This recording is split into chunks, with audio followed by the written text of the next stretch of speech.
They say the past is a foreign country, but in the UK, the present increasingly feels alien. Part of the Eid celebrations next week, the BBC will be broadcasting the Eid al-Fitr prayers live for the first time ever from Bradford Mosque. If only you knew how bad things really are. We sent our Bradford New Voices Humaira Balm along to see the preparations. We now cross live to our cultural affairs correspondent.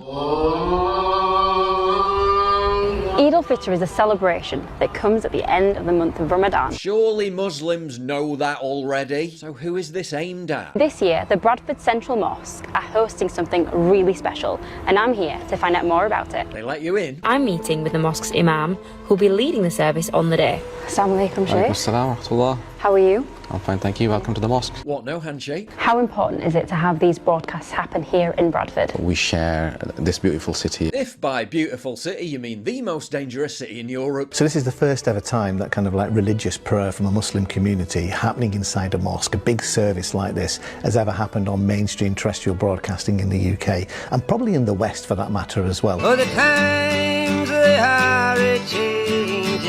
And when it comes to the Muslim communities, for them it's a mark, it's a signal that Ramadan, Eid, etc., that is now a significant part of the UK calendar. Judging by the BBC's wall-to-wall saturation coverage, not to mention the army, the royal family, the government, academia, the most significant, they really think they can socially engineer native Brits into deeply caring about Eid, when in reality most people just want the potholes fixed and their bins emptied. But given the amount of sheer trash generated by Eid celebrations, the bin men might be a bit busy this week.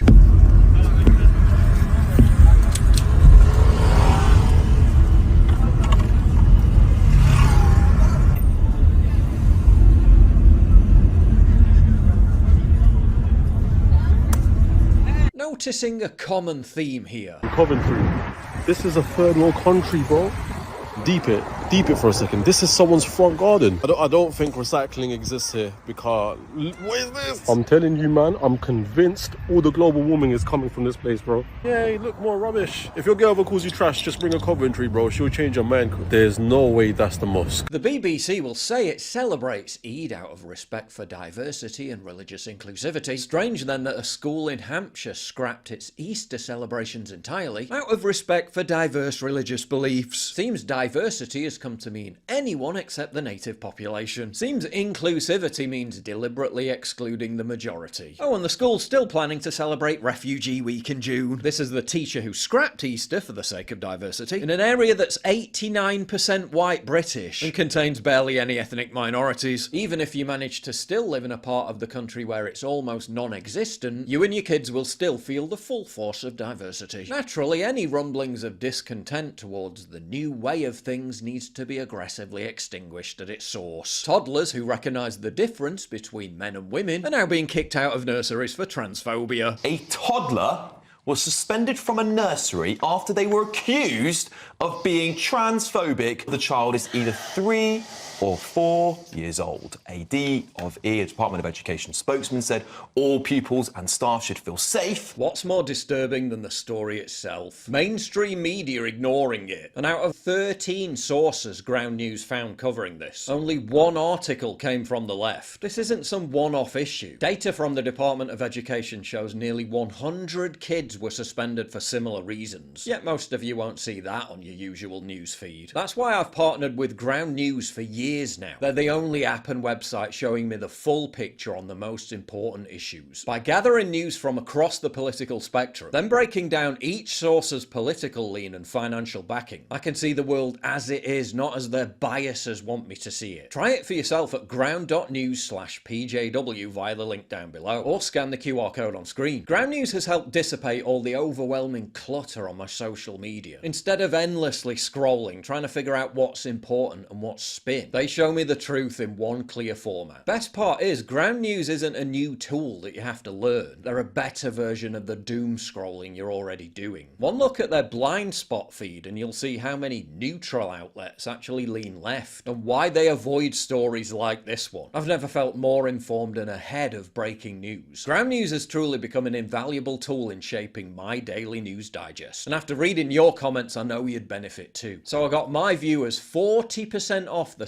same unlimited access Vantage plan I've been using. Just go to ground.news/PJW or scan the QR code on screen. That's just $5 a month to think for yourself with clarity and context. And since we've all got one friend who only shares news from the BBC, you can save the debate and send my link instead. Ground News is independently owned and subscriber funded, which means their sole mission is to hold the media accountable. Be part of that fight by going to ground.news/PJW. Despite the relentless wall-to-wall indoctrination, more and more people are noticing something is deeply wrong. Hi, good morning, Renee. Good morning, Christine. Good morning.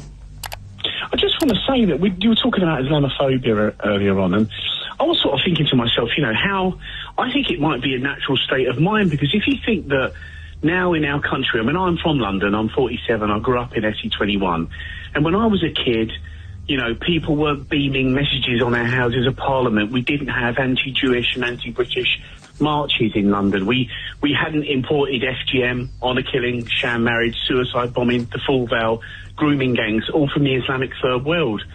And I think for the past 20 or 30 years, we've been telling our government that we didn't want illegal immigration at all, and we wanted legal immigration cut down to extremely low numbers, because we know on the ground that this is what it leads to. Now the MPs' lives are in danger and they're being harassed, they're kind of catching up with the public. We've seen the degradation. When I was a kid in London in the early 80s, if someone got stabbed or shot, my whole family gathered around the TV. Oh my God, someone got stabbed in Camberwell. It was a shock. Yeah. Now it happens 3 times a day and we don't pay any attention. So we've seen the degradation. We've seen third world immigration ruin the country. If we're looking at crime, for argument's sake, right? Homogenous countries, if you look at the Eurostat figures, homogenous countries have the least amount of crime. So Slovenia, Slovakia, Hungary. I think Poland's got the least amount of crime with the least amount of immigration. You can take examples like Japan. Homogenous countries tend to be more unified, tend to have less crime.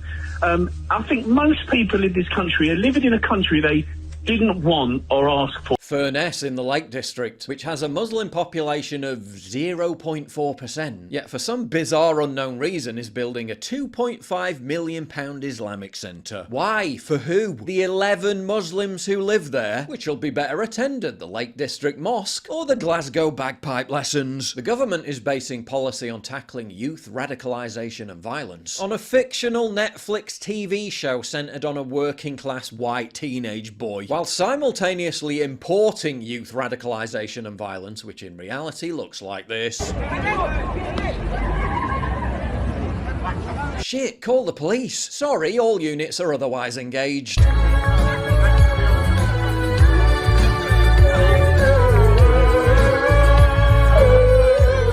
Too busy showing up in force to a parent's front door to arrest them because they complained about their child's school in a WhatsApp group. But there's literally armed robbers on the loose and gangs attacking children in the same town. As I said, all units are otherwise engaged.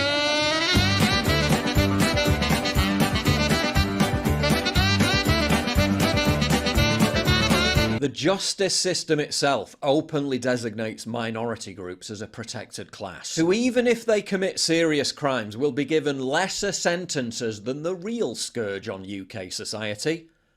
White British men. Tuesday, this is what will happen. Judges will prepare pre-sentencing reports where necessary, and if someone is of ethnic, cultural or faith minority, they will get a special sentencing report. Normally those pre-sentencing reports do mean that the sentence is mitigated, that time is taken off for a jail term, for example.